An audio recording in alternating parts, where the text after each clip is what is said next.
Hello everyone, thanks for joining us today. My name is Arthi. I'm a solutions architect with AWS. As companies are increasingly looking to become more agile, they're increasingly looking to modernize their applications. Now, one of the popular elements of modern applications is a microservices architecture pattern. Now, distributed systems like microservices pose new challenges to teams that are used to running monolithic applications. In this talk, we'll take a look at some of the tools and techniques to get insights from your distributed systems and also improve your operational efficiency. Let's start by defining what a distributed system is. On a lighter note, this is how Leslie Lamport defines it.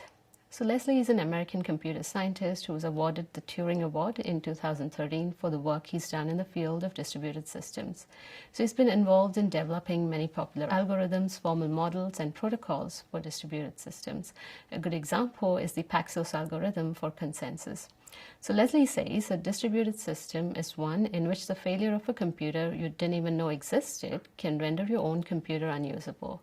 I think the gist of this definition really is that distributed systems exhibit complex failure modes, and we'll return to this point in a couple of slides. Now, you can categorize your distributed systems based on their real-time constraints. So batch-based big data processing cluster is also a distributed system, but the focus of our talk today is more on the hard real-time systems, also known as request-reply services. A good example of this is a user visiting your website, triggering off a RESTful API call to the backend, and then waiting for a response in real time. So what exactly are the challenges with distributed systems anyway? So to answer that question, let's take a look at what a typical request-reply flow over a network involves. In this case, we have a simple client-server architecture where we have a client talking to a server over the network. The client would first post its message to the network would then deliver this to the server. The server likely performs its own validations before updating its state and posting a reply.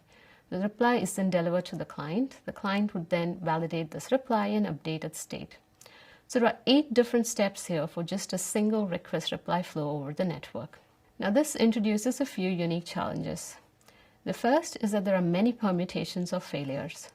Now, let's say your client and server were on the same physical machine and there is a power failure or maybe the CPU fries. There's really nothing much you can do at the application level. So your application shares the fate of the server. But the client-server architecture, which we just looked at, each of the individual component, the client, the network, and the server, can fail independently of each other. Or in other words, they don't share fate.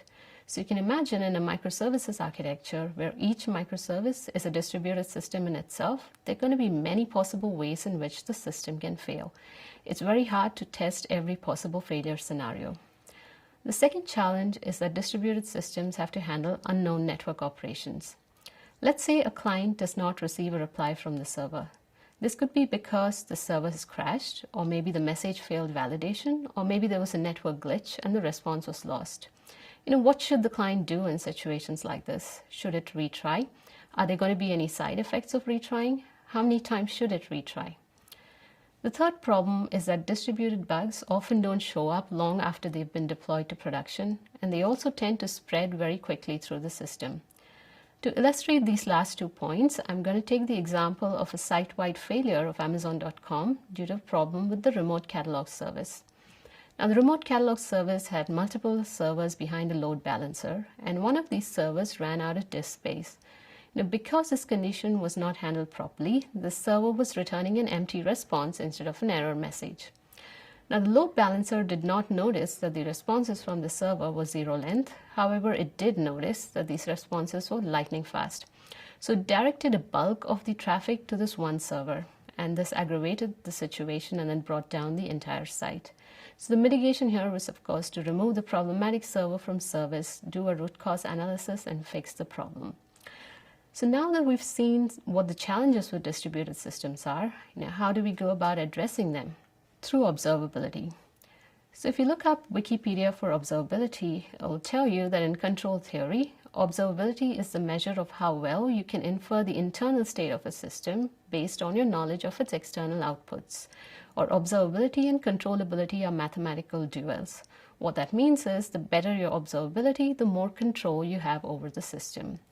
Now, observability has 3 key pillars: Metrics. Metrics are just a time-ordered set of data points, typically aggregated over specific time windows. Logs. Logs are append-only sequence of records, also ordered by time. And finally, traces, which is just a specialized form of logging that allows you to visualize the flow of your requests through the system. Now, on AWS, you can use Amazon CloudWatch and AWS X-Ray for each of these pillars. We're going to look a bit more closer at each of these services as we go along. Now, there are 4 key steps when it comes to implementing observability in your applications. You start by first collecting the data. Once you have the data, you need to look at the data and probably configure alarms so that you can be notified every time there is a deviation from the norms and you can act on it. And finally, you need a way to analyze the data so that you can troubleshoot the problems. Now, we're going to look at a lot of the features you see on the screen here later as part of our demo. But of the ones we won't be covering, I just want to call out a few here. So CloudWatch supports AWS Private Link, or also known as VPC endpoints. What this means is you can send logs to Amazon CloudWatch from a completely private subnet. CloudWatch cross-account dashboards allow you to aggregate metrics from multiple AWS accounts. This is especially useful if you have different teams building their microservices in their own AWS accounts. The last thing I want to call out here is CloudWatch Synthetics. This allows you to continuously monitor your application or endpoints using canaries. Canaries are nothing but test scripts that simulate the behavior of your user when they visit your application. So Synthetics will run these scripts once every minute, 24/7, and alert you if there are any deviations. So now let's take a closer look at metrics and logs. So what should you be measuring for a start? So at the bottom of the screen here, we've got system level telemetry. This is nothing but infrastructure level metrics such as CPU, RAM, or network usage. Now these are important to track for you to meet your site reliability goals. At the next level, we've got business level metrics. These will be very specific to your application, things like page load time or job run length. But ultimately, the goal is to get insights into the user experience that you're offering to your end customers. So it's important to identify metrics that will allow you to do that. Examples here could be customer sentiment or SLAs. Now, once you know what to measure, the next step is to capture the data. Now, when it comes to system level telemetry, on AWS, all services integrate natively with Amazon CloudWatch. Now, for application level telemetry, you will likely have to instrument your code. Now, there are a couple of ways to do this. The first is to push the custom metrics out to your metrics platform. As an example, with CloudWatch, you can use the put_metric API call to log your custom metrics. But the options you see listed on your screen here, these involve extracting the metric data from your logs. So at Amazon, we believe in logging first and aggregating later because this gives you flexibility with the granularity of the aggregation based on your needs. Embedded metric format, as the name indicates, allows you to embed metric information directly into the logs, and the service will extract this out as metrics. Metric filters allow you to look for specific patterns in the logs, say 4xx or 5xx errors, and will extract them out as metrics. Now, CollectD and StatsD are both open source daemons that collect performance data. If you're already using these protocols, you can continue to use them by simply configuring CloudWatch Logs Agent as a CollectD or StatsD endpoint. Now let's take a look at some of the best practices when it comes to metrics. You should consider standardizing on your instrumentation libraries. First, this avoids multiple teams across the organization building the same code again. And second, and more importantly, this allows you to standardize the format of your logs, and this will simplify the tooling needed to analyze the logs. The second best practice is to look at percentiles when it comes to metrics and not just means and averages. Now, the easiest way to explain percentile is using an example. Let's say the 90th percentile, or the P90 page load time of a website is 1 second. What this means is 90% of all requests served by the website experience a page load time of less than a second. The remaining requests will see a higher page load time. Now, if you want to learn a little bit more about why percentiles are so important, I would highly recommend reading this blog by Andrew Certain. He's a distinguished engineer at Amazon, and in this blog, he talks about his experience as part of the performance engineering team at Amazon and how percentiles took hold. Now, metrics tell you that something's gone wrong, but you need the logs to then troubleshoot the problem. So the most common way to collect logs is to have a daemon running on your servers, and this daemon would periodically collect the logs and push them out of the server. On AWS, you can use the Amazon CloudWatch Logs agent. However, there are many other open source log collectors, and I've just listed a few of them here. Now, when it comes to log analysis, CloudWatch Logs Insights is an interactive service that allows you to run queries across multiple different CloudWatch Logs groups. Further, it makes it really easy to visualize this data by quickly plotting it as a graph. Now, if you're using S3 buckets to store your log data, Amazon Athena is a SQL-based interactive query tool to analyze the logs. Finally, Elasticsearch is also a popular option when it comes to log analytics. Let's again take a quick look at some of the best practices for logging. You may want to consider separating your request logs and the debug logs. This is because debug logs tend to be a lot more verbose and not as structured as request log. Separating them will make the analysis a little bit easier. Now, when it comes to CloudWatch specifically, you need to remember that there is a cost for ingesting logs into CloudWatch. So if you have a really high throughput service, you may want to consider sampling the logs instead of pushing everything out. You can consider writing your logs, pre-compressed to disk to save on the network traffic. And finally, consider making your log levels configurable. Don't turn on debug log modes by default. You should be able to change this without having to redeploy your code. So that brings us to traces, which is the last pillar of observability. Now, traces are request or flow scoped. What this means is they basically allow you to follow the path of a specific request through your system. They have high cardinality, that is, they have a large number of unique values. They're a great way to identify causal relationships between your components. For example, if you see an error in a specific component, you can quickly tell whether the error originated in the component or was caused due to a problem with a downstream service. Traces are also often sampled to avoid any adverse performance impacts. So on AWS, you can use X-ray for tracing. Let's take a quick look at how X-ray works. Now, on the left-hand side of the slide, you have an EC2-based environment. Here, you would set up the X-ray agent as a daemon. You would then use the X-ray SDK within your application. The daemon, by default, looks for UDP traffic on port 2000. Now, the X-ray SDK would then send the traces out to the daemon, which would then use IAM credentials to push this out to the X-ray service. You can use an EC2 instance profile to provide your agent IAM credentials. On the right-hand side, we have an example of an on-premise environment. It really works quite similar to the EC2 environment. You just need to ensure that you provide credentials to the agent to access the X-ray service.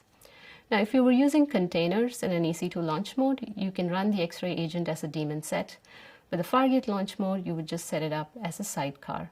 Of course, in the container worlds, there are many other options to capture tracing data, such as app mesh. Now, the X-ray SDK by default looks at the first request every second and 5% of requests thereafter. The sampling rule, however, is configurable, and you don't have to hard code it into your application. You can specify this at the service level, and the X-ray agent will periodically pull this down. Now, a tip when it comes to tracing is make sure you log enough metadata or contextual information about the traces. This is very important when it comes to debugging. Now, let's see how we can put together everything we have seen so far in this demo. So for this demo, I have built a microservices-based retail application. We have users authenticating against Cognito before accessing a static website hosted on S3. Now, for simplicity, I've not shown the S3 bucket and the CloudFront distribution here. Now, any dynamic aspects of the website are powered by AppSync, which is a managed GraphQL API. Any user-related information, such as sessions, are handled by the user service, which is built using API Gateway and Lambda. Any orders placed by the users are handled by the order service, which is another AppSync API, and it uses native DynamoDB integration. Now, any order information coming in is streamed out using DynamoDB streams so that downstream services can then process this. Payments are handled by the payment service, which is running on Fargate within a private subnet, and it's fronted by an application load balancer. Finally, we've got a reporting service that is processing our order stream and publishing some reports. I also have a load generator that is running on Fargate and that I've not shown on this diagram. I have used the Python locus framework to do that, and it is this load generator that is generating the data for our demo. Now, as part of the demo, we're going to look at 4 key things. We'll first see how we can extract custom metrics using embedded metric format in CloudWatch Logs Insights. We'll then see how we can receive an alarm with dynamic threshold using CloudWatch anomaly detection. We'll then visualize our service performance using Service Lens, and then we'll conclude by troubleshooting a problem using X-ray analytics. So we have here the CloudWatch dashboard for our retail application.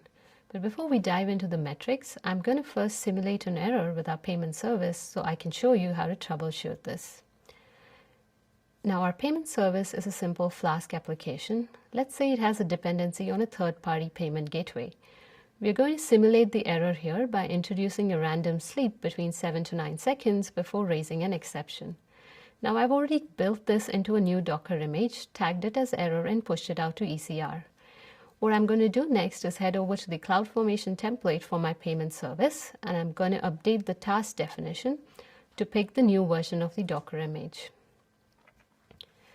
Now I'm using the Amplify framework for development. So let's just run an Amplify status command to make sure that Amplify has picked up the changes. You can see that the payment service is marked for update. We'll then use the Amplify push command to push our changes back out to the AWS environment. Now this should prompt us for a confirmation. Let's type a yes here and head back to our CloudWatch dashboard.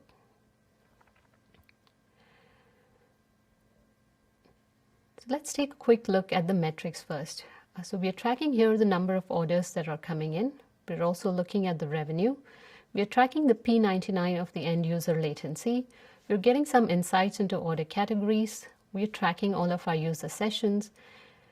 And finally, we're also looking at the CPU and memory utilization for our containers. Now let's take a closer look at the orders metric. So you'll see that the orders metric is published to a custom namespace called Sample Retail App. The origin of this metric is our reporting service, which is the Lambda function. Let's head over to our Lambda console. You can see that our Lambda function here is importing the library called AWS Embedded Metrics. Now, the next thing I have done is I have used the decorator metric_scope for the main Lambda handler. Now inside the function, we first specify the namespace where we want our custom metrics to show up, and then we use the put metric call to log custom metrics. So now in a real world scenario, your get order value will likely call the catalog service, but in this case, I'm just generating random values for the revenue. Now I'm not really logging any dimensions for our metric here. However, I am setting a couple of properties here, the order category and the order status. Now, unlike dimensions, properties don't allow you to split the metric data on the dashboard. However, they do show up in CloudWatch logs. We'll see how we can make use of that next. Now let's head back to our CloudWatch console. Let's close the screen. Now let's take a look at the orders by category metric.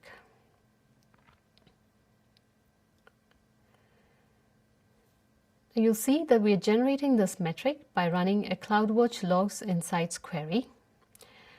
And for this query, we have chosen the log group of our reporting service, which is the Lambda function. Now this log group is going to have many entries, but we are only interested in entries that have the category field present. So we filter by category and simply aggregate it. Now if I were to change the time window to 1 hour and rerun this query, you will see our order values at the bottom of the screen update. So clearly electronics seems to be the most popular category. Now this concludes step 1 of our demo, where we have seen how to extract custom metrics from logs. Now you see a gray band around our orders metric here. This is because we have turned on CloudWatch anomaly detection for this. Now anomaly detection uses a machine learning model to learn from the historic values of your metrics to predict what the future values should be. In this case, I'm tracking any metric value that is 4 standard deviations away from the expected value, and I'm also alerting on this. However, this is not the only metric that we are tracking. We're also looking at the P99 of the user latency. Let's take a quick look at this metric. Now we're getting this metric out of the box from AppSync, which is our main API that is the first touch point into the backend logic. Now you would have noticed that we received a couple of Slack alerts here. So now let's head over to Slack to take a look at these messages. We have two messages here. The first one is for the orders alarm that indicates that the number of orders has fallen below the threshold. And the second message is for the user latency alarm, which indicates that our user latency has exceeded the maximum threshold. Now, if we click on these links here, this should take us to the CloudWatch metrics console. Now, I'm using a static threshold here for user latency, but you'll see that static thresholds will not work very well for metrics such as orders, which exhibit temporal patterns. You would expect to see more orders during the daytime than in the night, and that is the real power of CloudWatch anomaly detection. Now, if we scroll down here, we'll see that every time this alarm goes off, I'm publishing a notification to an SNS topic. I also have AWS chatbot subscribed to this topic, and it is a chatbot that's publishing the messages to Slack. So basically, I had to write 0 lines of code to set up the Slack integration. Now, this concludes step 2 of our demo. Now, let's take a look at our service by heading over to CloudWatch Service Lens. We're going to select Service Map from the menu on the left. Now, every service in our application that has been integrated with X-Ray will show up as a separate node on this graph. So if we quickly scroll through this, we should see nodes here for the different components of our retail application. Now, the first thing I'm going to do is I'm going to change the time window to 1 hour because our alarms just went off. I first want to focus on the last 1 hour. So now if we look at the graph, we can see that the components are connected by lines where the arrow indicates the direction of the request and the thickness of the lines indicates the number of requests. So the thicker the line, the more the traffic between the components. But in this case, because our latency alarm went off, I'm going to switch over to the latency mode. Now in the latency mode, the lines between the components now denotes latency. So let's start analyzing by taking a look at our store API, which is the first AppSync API in our backend. You can see when you hover over this component, an alarm has been triggered for this. We'll now follow the thickest line out from this component, which takes us to the Lambda resolver for our payment service. We can see here that there are some 4xx errors here. If we continue to follow the path, this node is for the Lambda function, and the next element here is our payment service. We can see that our payment service has a few 5xx errors. So at this point, let's take a closer look at the actual traces. So we're going to select our store API and we're going to hit view traces next. Now at this point, I actually want to focus on only those traces that exhibit high latency. However, unlike REST APIs, GraphQL APIs do not return error codes because the error is returned as part of the response body. So I cannot use the response code here to filter my traces. So if we select the response code, we'll see that all traces show a response code of 200. However, what we can do is we can filter these records by the data source resolver name. So because our service map has already shown us that there is a problem in the path to the payment service, let's focus on the payment service traces. We're going to add this to the filter. And then when we scroll down, you see a graph here for response time distribution. You can see that the P95 of our response time is really low. However, the P99 is a really big outlier at close to 9 seconds. If we scroll further down, we can now see the individual traces. Let's sort this by response time and take a look at a specific trace.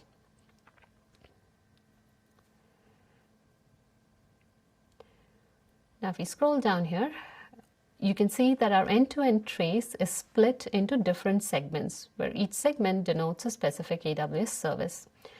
You can also see that the overall duration is split by segment. This makes it easy for you to narrow down on the problem. So you can see here our Lambda service has 4xx errors, which is denoted by the orange color, and we have an error 500 with the payment service denoted by the red color. What we also see here that the majority of the duration here was spent at the payment service. So we know where we should be focusing our troubleshooting efforts. So this concludes step 3 of our demo. Now let's head back to the traces here. and see how we can troubleshoot this problem using X-ray analytics. Now, the way to think about X-ray analytics is that it allows you to compare two sets of traces. So in this case, I want to compare the traces for normal latency against traces that exhibit high latency. You can see two graphs here. The first shows the distribution of traces by response time, and the second one shows the distribution of traces by time. Now, there are two ways we can go about with our analysis. The first way would be to select all the traces up to a specific point in time, probably right before our alarm went off. This would be our trace set A. We would then select the traces after this time point as trace set B. Now, you can see from the response time distribution graph that there is no overlap between the green and blue lines, which indicates that this problem started occurring after the specific point in time. Our time series activity shows something similar. Now, if the blue and the green blocks here were more evenly distributed, then this would indicate that the problem did not occur in the time window. By the way, the color of the block here represents the number of the traces. The darker the color, the more the number of traces here. Now, an alternative way to analyze this data would be to first select all our traces up to P95 for trace set A, and then we would compare it with the remaining traces. So I think the finding here is similar to what we had earlier. Basically, the problem started happening after a specific point in time. Now, if we scroll down here, we'll be able to compare the two sets of traces along multiple different dimensions. So let's say if you wanted to see whether there was any difference between the user agent for these two sets of traces, you can go ahead and select the user agent here. But in our case, because we are generating all these requests programmatically, the user agent is the same. But you can imagine a scenario where, say, a bot is aggressively scraping your site and causing performance issues. Now, in this case, the user agent would be something interesting to look at. Now, the delta column here shows you the difference in traces for this given value of user agent. But in our case, since all these values are same for both sets of traces, the only thing left to do is to dive into the logs for our payment service. So let's head over to CloudWatch Logs and Sites and select the log group for our payment service.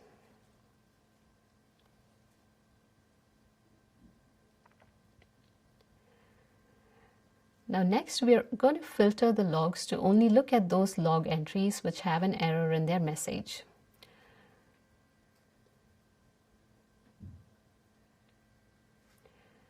Now, as we run this query, you will see here the exact time point after which the error started occurring. Now, if we expand one of these messages, you can see the actual error message here, which in this case is a payment gateway timeout. At this point, we may want to call our third-party provider to figure out what's wrong. And this concludes our demo. Amazon Builders Library is a collection of living articles and videos that give you insights into how Amazon maintains and runs technology that powers both Amazon.com and AWS. So I'd like to conclude today by encouraging you to look at observability from the very get-go for your applications. This is important to realize the full benefits that distributed systems have to offer. Thank you for listening.